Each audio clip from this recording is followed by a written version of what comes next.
जय अल्लाह निरंजन, जय अल्लाह निरंजन, जय अल्लाह निरंजन। नमस्कार। यहाँ कोई अवलिया साधू आया है क्या?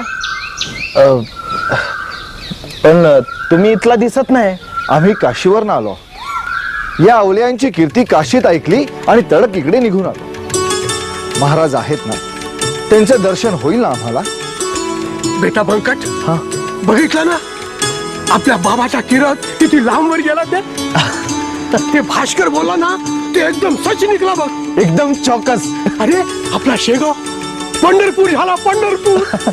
भगवान पांडुरंग या गावामध्ये राहायला आला। मी या महाराजांची कीर्ती काशीत ऐकली आणि त्याच वेळी यांना भांग अर्पण करण्याचा नवस केला। अरे बाबा, कुणापाशी बोलू नको ना, नाहीतर लोक तुला लाथा बुक्क्याने तुडवतील ना। हा,